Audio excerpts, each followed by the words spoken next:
금주부터 창세기 연속 강해 설교를 시작합니다. 오늘은 창세기의 가장 첫 부분 1장 1절로 2절의 말씀을 함께 전하게 됩니다. 모든 사람들은 인생에 한 번쯤 나는 어디서 와서 어디로 가는가라는 질문을 던지게 됩니다. 그러한 질문은 사춘기 때 방황하며 던지는 호기심에서 비롯된 질문이 아닙니다. 모든 사람은 반드시 대면해야 하고 또 대답할 수 있어야 하는 가장 근원적이고 중요한 질문입니다.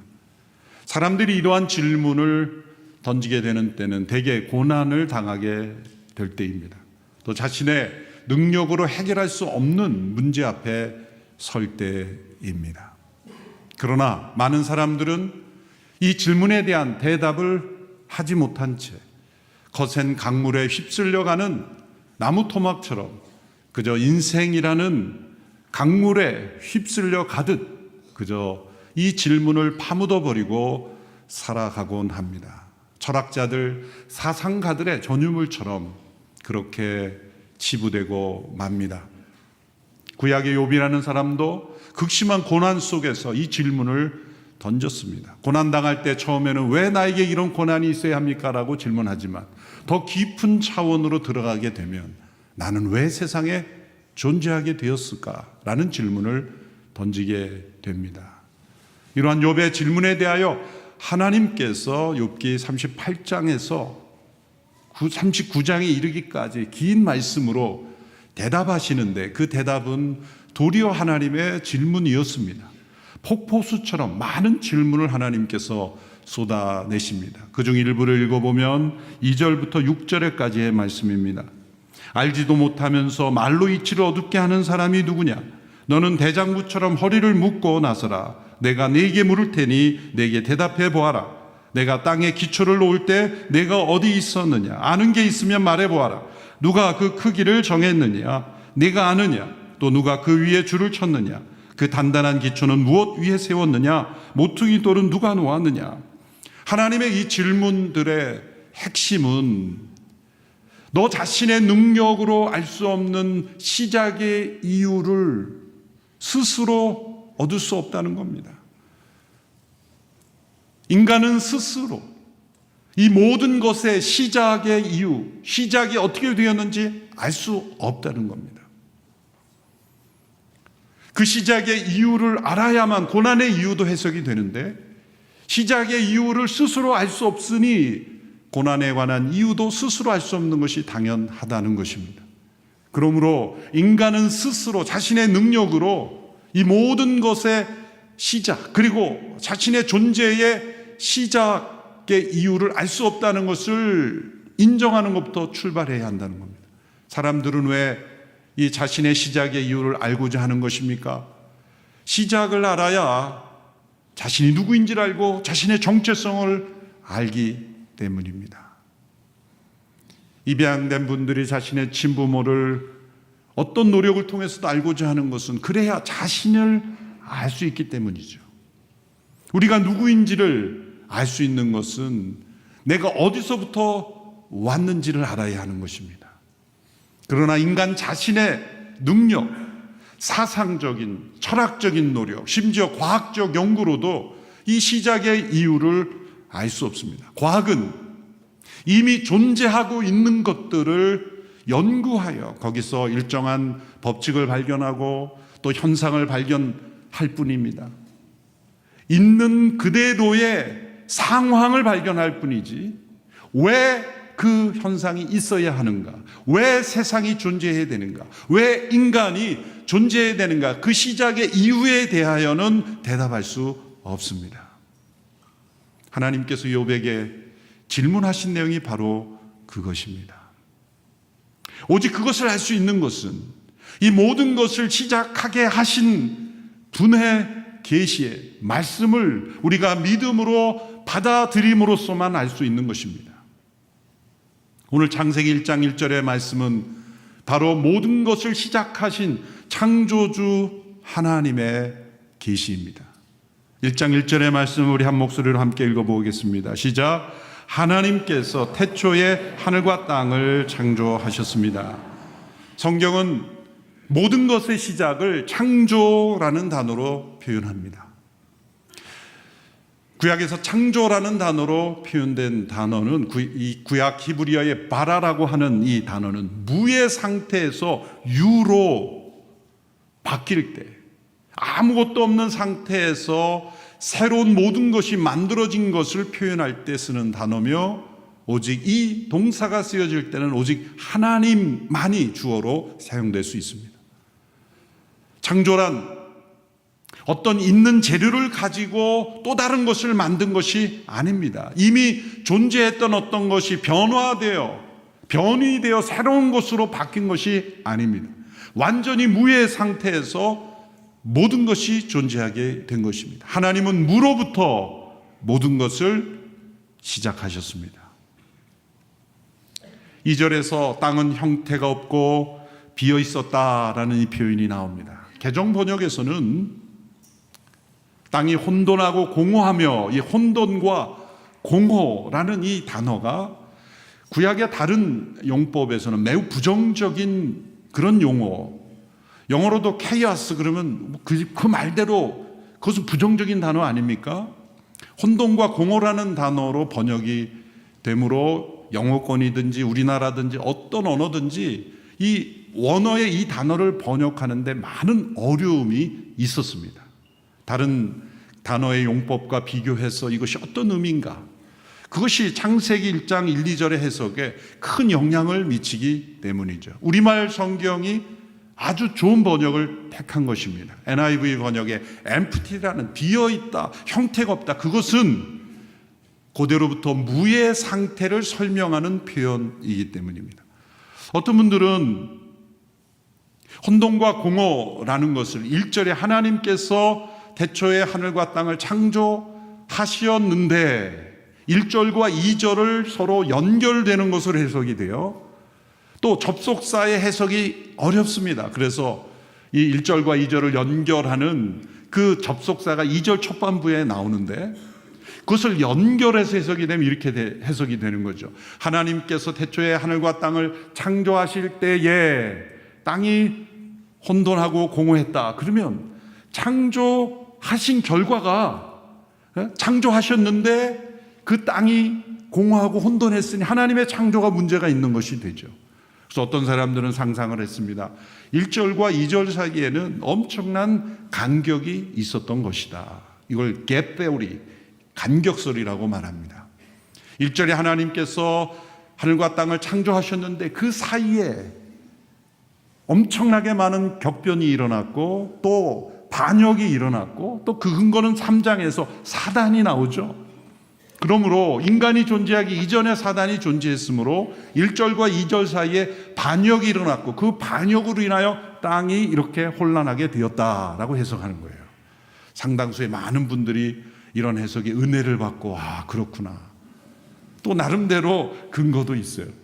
그러나 하나님께서 이 중요한 창세기 1, 2절에 이 중요한 말씀을 할 때 그 긴 갭을 그 사이에 넣고 말씀하실 리가 없습니다. 또 하나님께서 창조하신 그 세계가, 그 모든 세계가 사단의 반역으로 완전히 망가졌다는 표현도 받아들일 수가 없습니다. 혹 그러한 해석에 근거한 글을 읽으시면 그러려니 그러고 넘어가시면 됩니다. 또 어떤 분들은 하나님께서 태초에 하늘과 땅을 창조하셨을 때의 상태가 혼돈하고 공했다 그러면 그 땅은 어디서 나온 것입니까? 이미 창조 이전에 이 원물질, 로 머티리얼이 존재했다는 건데 있을 수가 없는 거죠. 무로부터 창조한 창조가 되어야 되는데 하나님이 창조하실 때 이미 존재하던 것을 가지고 창조하게 된 건 이것도 올바른 해석이 아닙니다. 이 1, 2절을 해석할 때 우리가 올바른 시각을 가져야 되는 것은 하나님께서 무의 상태에서 모든 것을 시작하셨다는 것을 우리가 믿음으로 받아들여야 되고, 그 무의 상태를 표현하는 것이 바로 형태가 없고 비어 있었다라는 무의 표현이고, 그리고 1절에서 하나님께서 하늘과 땅을 창조하셨다라고 했고 2절에 넘어와서는 땅이 형태가 없고 비어 있으므로. 그래서 1절에서는 하늘과 땅을 설명하시고 2절에서는 땅을 설명하는데 초점을 두고 있는 것입니다. 그러므로 1절과 2절은 시간적인 순서라기보다 1절은 하늘과 땅을 창조하신 모든 것을 창조하신 것을 선언하신 것이고 2절은 그 가운데 땅의 창조, 곧 우리가 살고 있는 지구를 중심으로 한 이 환경, 이 땅의 창조에 초점을 두고 있는 겁니다. 그러면 1절에 하늘과 땅은 무엇인가? 라는 질문이 나오게 됩니다. 이 1절에 나오는 하늘과 땅이란 보이지 않는 세계와 보이는 세계, 그래서 곧 모든 것을 창조하셨다는 것을 설명하는 것입니다. 예수님께서 주기도문에서 이렇게 기도를 가르쳐 주셨죠. 뜻이 하늘에서 이룬 것 같이 땅에서도 이루어지이다 라고 할 때 그 하늘은 무엇입니까? 우리가 눈에 보이는 이 대기권, 구름이 있는 하늘을 말하는 것이 아니죠. 영어로는 이 하늘을 두 단어로 분명히 구분했습니다. 스카이와 헤븐. 스카이는 우리 눈에 보이는 구름이 존재하는 대기권 하늘을 의미하고, 헤븐은 하나님의 초월적 임재의 영역을 의미하는 겁니다. 우리 눈에 보이지 않지만 존재하는 초월의 영역을 가리킬 때 헤븐이라고 말하죠. 예수님께서 뜻이 하늘에서 이루어진 것처럼 땅에서도 이루어진, 그 땅은 뭡니까? 우리가 발 딛고 있는 땅, 랜드가 아니라 보이는 모든 이 세상, 우리가 눈으로 보고 경험할 수 있는 이 물질, 자연의 모든 세상을 의미할 때 땅이라고 말씀하신 거죠. 골로새서에서도, 골로새 1장 16절에서도 이런 말씀이 있습니다. 하늘과 땅에 있는 모든 것들, 곧이라는 것은 그 뒤에 나오는 말씀이 앞에 말씀을 설명하는 거죠. 곧 보이지 않는 것들과 보이는 것들, 이랬습니다. 하늘과 땅을 골로새서에서는 보이지 않는 것들과 보이는 것들로 해석한 겁니다. 우리는 지금 사도신경, 어포슬스 크리드, 이 사도들의 신앙 고백으로 신앙 고백하지만 역사적으로 니케아 신경이라는 사도신경 정도의 권위는 아니지만 비슷한 권위를 가진 신앙 고백이 있습니다. 거기에서도 하늘과 땅이라는 표현을 쓰지 않고 보이지 않는 것들과 보이는 것들, 이런 표현을 써서 고백을 했습니다. 그러므로 하나님께서 태초에 하늘과 땅을 창조하셨다는 것은 보이지 않는 세계, 초월적인 세계와 보이는 세계, 우리가 경험하는 이 실제의 영역, 모든 것을 창조하셨다는 선언입니다. 그리고 2절에서는 땅에 초점을 둬서 설명하는 거죠. 우리가 경험할 수 있는 이 세상, 눈에 보이는 빛으로부터 출발해서 해와 달과 별과 우리가 살고 있는 이 지구의 환경에 이르기까지, 모든 피조물에 이르기까지, 그 모든 것들은 다 보이는 세상에 우리의 실제로 경험할 수 있는 영역에 초점을 둬서 창조를 설명하고 있는 거예요. 그럼 왜 하늘에 대해서 말씀 안 하지 않습니까? 말씀 한들 우리가 알 수 있습니까? 본 곳만 우리가 상상할 수 있고 본 것을 우리가 상상할 수 있는데, 보이지 않는 그러한 초월의 영역을 우리에게 말씀하신들, 우리가 더 혼란케 될 수 있으므로 저는 그 부분은 생략하고 땅의 창조의 기록으로 설명하셨다는 겁니다. 그렇다 그래서 초월의 영역이 성경에 나오지 않는 것은 아닙니다. 신비한 하나님의 초월적인 기적과 표적이 성경에는 많이 나타납니다. 그러므로 1절은 하늘과 땅의 창조, 모든 것의 창조에 초점을 두었고, 2절은 무의 상태에서 이 땅이 형태가 없고 비어있는 상태에서 이 땅의 창조에 초점을 두어서 기록하셨다라고 보면 앞서 여러 해석의 난제들이 해결되는 것입니다. 시간적인 순서가 아니라 서술적인 주제의 순서다라고 설명하고, 1절은 초월과 실제의 모든 영역을 다 포괄한 선언이고, 2절은 구체적인 땅의 영역, 우리가 경험하는 세상의 설명이라는 것입니다. 그런데 이것이 태초에 이루어졌다. 이 태초에라는 것은 하나님께 대한 표현이 아니라 우리를 위한 표현입니다. 1절은 태초에 하나님이 계셨더라가 아닙니다. 태초에 하나님이 하늘과 땅을 창조하셨답니다. 하나님이 이 모든 것을 시작하심으로 우리가 보이는 이 물질, 공간의 세계만을 창조하신 것이 아니라 시간의 시작도 함께 하셨다는 겁니다. 하나님은 태초 이전에 태초와 상관없이 영원하신 분이에요. 하나님은 시작도 없으니 끝도 없으신 분이에요. 우리는 시작이 있으니 끝이 있는 존재죠. 이 모든 만물은 시작한 시점이 있었다는 걸 알려주는 겁니다. 이것은 구체적으로 언제냐, 몇 년 전이냐를 말하는 게 아니에요. 구체적인 시점은 알 수도 없고 알 필요도 없습니다. 시작이 있었다는 것만 알면 됩니다. 그래서 성경적인 세계관은 시작과 끝이 있는 직선적인 역사관이죠. 돌고 도는 역사가 아닙니다. 창조가 있었고 이 세상은 언젠가 끝이 있을 겁니다. 그리고 하나님께서 예비하신 영원으로 넘어가지 않는 이상 그것이 그의 끝이 될 것입니다. 태초에라는 이 단어를 가지고 사람들은 궁금해합니다. 하나님은 태초인에는 뭘 하고 계셨냐? 교부시대나 중세시대 보면 그런 질문을 가지고 책 한 권을 쓰는 사람들이 있어요.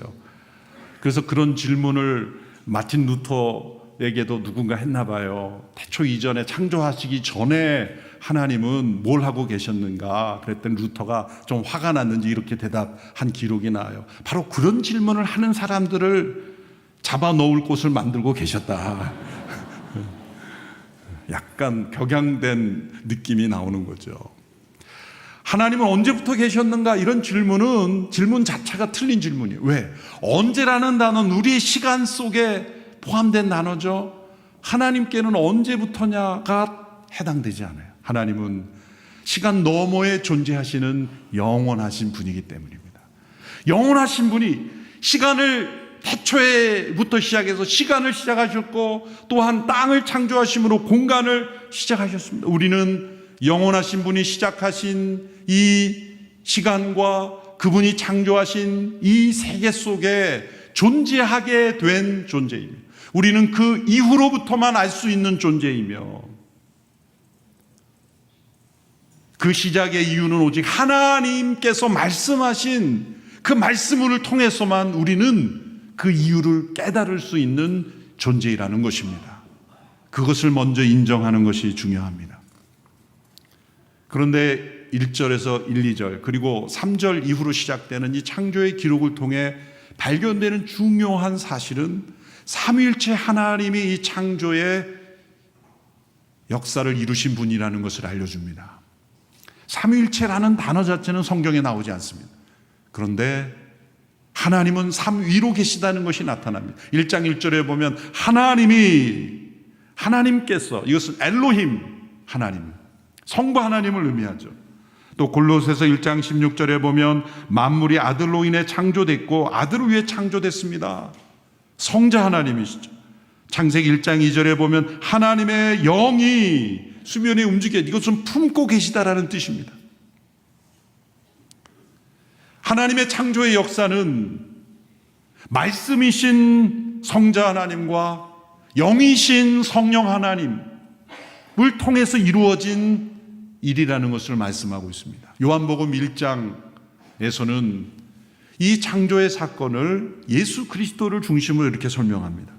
태초에 말씀이 계셨습니다. 이 말씀은 예수 그리스도 성자 하나님을 설명하는 거죠. 그 말씀은 하나님과 함께 계셨고 그랬으니 성부 하나님과 독립된 위격이지만 그분과 하나된 그분과 함께 하셨고 그 말씀은 하나님이셨습니다. 그분은 태초에 하나님과 함께 계셨습니다. 모든 것이 그분을 통해 지음받았으며 그분 없이 된 것은 아무것도 없었습니다. 그러므로 창조가 어떻게 이루어졌는가? 1장 3절에 보면 하나님께서 창조를 이루실 때 아무 재료 없이 무의 상태에서 무엇으로 창조했어요? 말씀으로 창조하시잖아요. 말씀하시되 빛이 있으라. 해와 달과 별이 있으라. 말씀으로 창조하셨는데 그 말씀이 누구냐면 요한복음은 그 말씀이고 성자 하나님이시라는 거예요. 그리고 하나님의 영이 함께 하셨다. 삼위일체 하나님의 역사입니다. 말씀과 성령으로 만물을 창조하셨다는 겁니다. 왜 창조하셨을까요? 외로우셔가 아닙니다. 도움이 필요한 대상이 필요해서가 아닙니다. 도리어 하나님께서 도울 대상을 찾으신 겁니다. 하나님의 사랑이 필요한 존재를 만드신 겁니다. 하나님이 의지할 대상을 창조하신 것이 아니라 하나님을 의지해야만 하는 대상을 창조하신 겁니다. 하나님은 삼위일체 하나님으로 존재하셨습니다. 성령 안에서 그 아들과 함께 나누시는 영원한 기쁨, 영광, 그 은혜가 충만하신 분이었기에 어떤 대상을 필요로 하지 않으셨습니다. 도움을 필요로 하지 않으셨습니다. 그런데 왜 창조하셨습니까? 이 만물을 창조하시고 인간을 창조하심으로 하나님을 의존하고 하나님을 의지하고 하나님께 순종하고 하나님의 사랑을 받아 누리고 나누는 대상을 통해서 하나님은 영광 받기를 원하신 것입니다. 그래서 모든 피조물에 이 창조주의 솜씨가 포함되어 있고 가장 많이 하나님의 창조의 솜씨가 나타난 존재가 바로 인간입니다. 우리입니다. 창조의 솜씨를 알려면 인간 자신을 들여다보면 됩니다.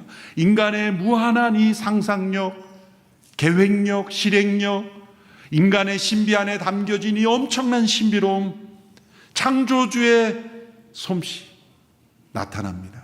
하나님의 형상대로 지음받은 그 인간 안에 있는 하나님의 영광이 곧 하나님을 의지하고 순종하고 사랑하며 찬양하는 존재들을 통하여 하나님께서 어떤 분인지를 나타내시고 영광받기를 원하신 것입니다. 그러므로 그것은 우리에게 어떤 의미를 줍니까? 우리가 왜 이 세상에 존재했을까? 하나님의 사랑 때문입니다. 우리가 자주 부르는 찬양의 가사처럼 당신은 사랑받기 위해 태어난 존재이다. 나는 어디서부터 온 것인가? 나는 하나님의 사랑 때문에 세상에 존재하게 되었다. 나는 어디로 가는 것인가? 그 사랑의 하나님께로 가는 것이다.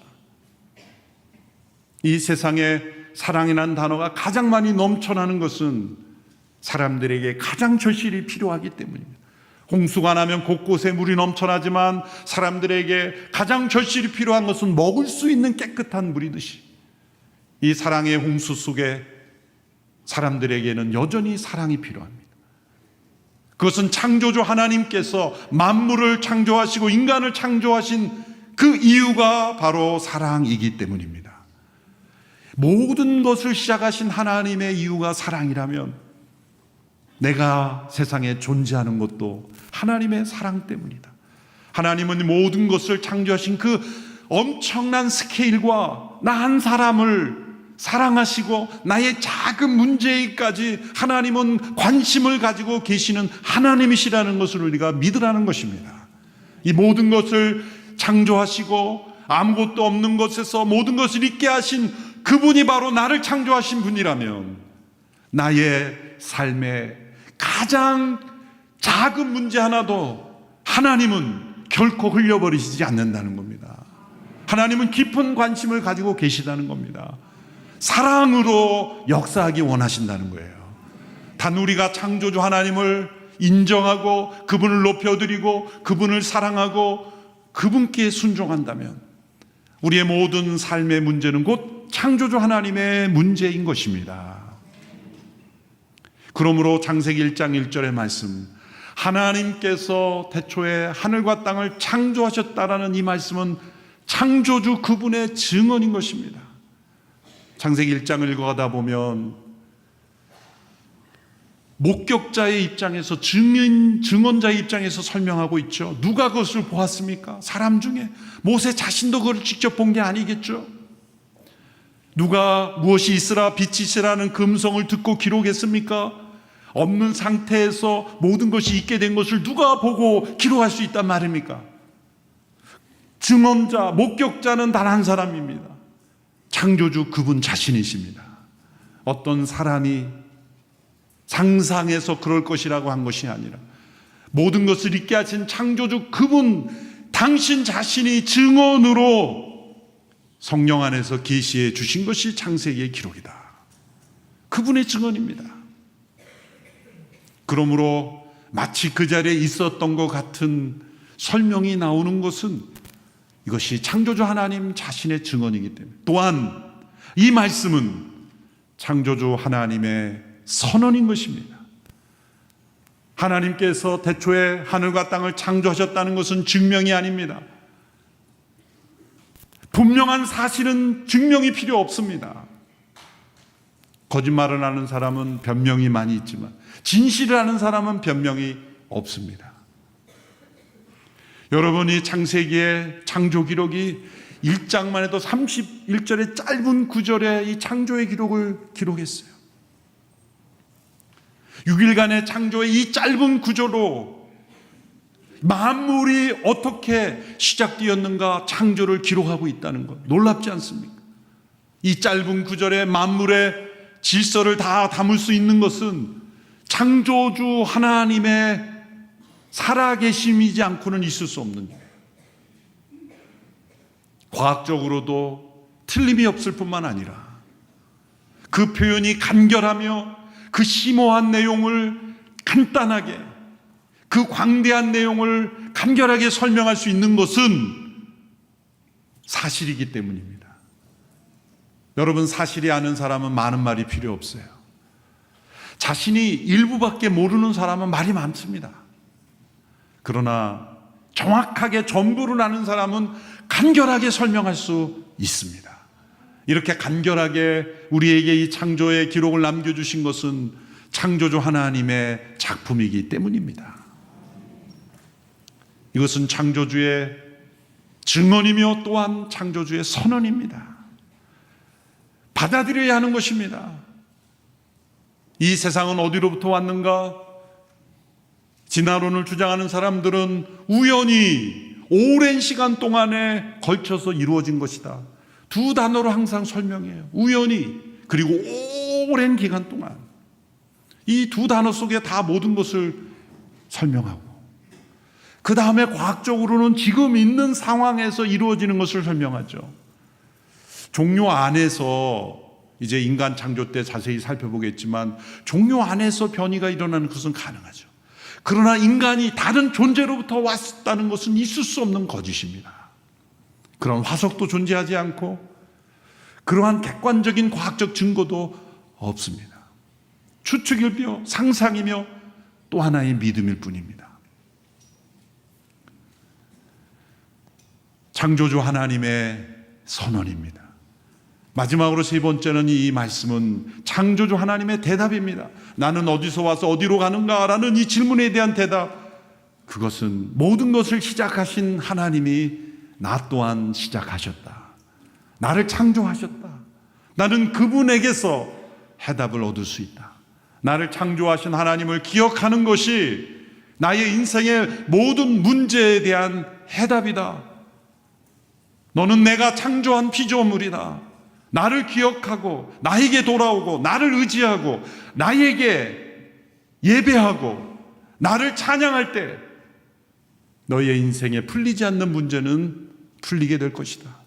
창세기 1장 1절은 나는 어디서 와서 어디로 가는가의 질문에 대한 하나님의 대답인 것입니다. 만일 이 창조주 하나님을 인정하지 않게 되면 어떻게 됩니까? 모든 것에 하나님의 창조주의 솜씨가 스며들어 있기 때문에 사람들이 그 창조주 하나님을 예배하지 않으면 피조물을 신처럼 떠받드는 우상을 숭배하게 되는 겁니다. 왜 역사상 수많은 우상들이 나타났습니까? 피조물에도 이 하나님의 창조주의 솜씨가 담겨 있기 때문이에요. 가장 많은 솜씨는 인간에게 담겨 있죠. 그러므로 우상 숭배의 본질은 인간 자신을 숭배하는 것입니다. 이사야 선지자는 우상을 숭배하는 것이 얼마나 자기 기만적이고 자기 모순적인 것을 비판하고 있습니다. 마땅히 경배하고 찬양해야 될 창조주 하나님을 섬기지 않을 때 인간은 피조물을 섬기게 되고 자신을 섬기게 돼요. 큰 나무에 절을 하고 바다를 향하여 빌고 별을 보며 빌고 동물을 신처럼 숭배하고 그런 현상으로 반드시 추락하게 되고, 더 안타까운 것은 인간이 인간 이하의 존재가 된다는 거예요. 그저 가만히 있는 상태가 아니라 인간 이하의 정태로 추락하게 되는 거예요. 동물은 본능에만 충실합니다. 그러나 인간은 본능 이하의 존재가 되는 거예요. 어떻게 인간이 그 마약에 취해서 그렇게 인간 이하의 존재가 돼서 좀비처럼 될 수 있습니까? 창조주 하나님에 대한 신앙이 없을 때는 인간은 급속도로 피조물을 숭배할 뿐만 아니라 피조물 이하의 존재로 추락하게 되는 거예요. 오늘 이 시대에 하나님께 대한 창조 신앙을 회복해야 되고, 창조주 하나님을 높이는 경배가 일어나야 합니다. 이 짧은 말씀을 통해 우리에게 도전하시는 것은 창조주 하나님을 도전하며 비판하며 연구해 보겠다고 하며 과학적으로 이것을 내가 도전해 보겠다고 하며 그 모든 것보다 더 중요한 건 뭐예요? 창조주 하나님을 예배하는 것입니다. 그분을 찬양하는 것입니다. 그럴 때 놀랍게도 우리에게는 하나님께 주신 인생의 대답이 주어질 것입니다. 이 하나님의 증언을 믿음으로 받아드십시오. 이 하나님의 선언에 순종하십시오. 그러면 우리의 인생에 대답이 열리게 될 줄로 믿습니다. 우리 함께 주 하나님 지으신 모든 세계, 이 찬양 1절만 우리 함께 부르고 말씀을 맺도록 하겠습니다. 위대하심을 주님의 높고 위대하심을 내 영혼이 찬양하네. 주님의 높고 위대하심을 내 영혼이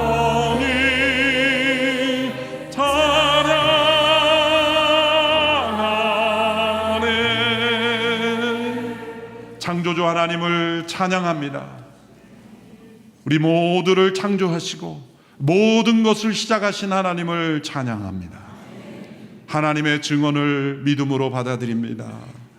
하나님의 선언에 순종합니다. 하나님의 대답을 우리의 인생의 대답으로 여기며 살게 하여 주옵소서. 창조신앙이 무너지지 않게 하여 주옵소서. 창조 질서를 무너뜨리는 거짓된 이념의 세력에 휩쓸리지 않게 하여 주옵소서. 인간의 사상과 철학과 과학을 하나님의 말씀보다 더 높이 세우고 하나님의 말씀을 무너뜨리는 인본주의, 유물주의, 모든 세상의 철학에 굴복하지 않게 해 주시고 창조주 하나님을 믿고 경배하며 그 계시의 말씀을 따라 지혜로운 인생, 승리하는 인생 살게 하여 주옵소서. 예수님의 이름으로 기도하옵나이다. 아멘.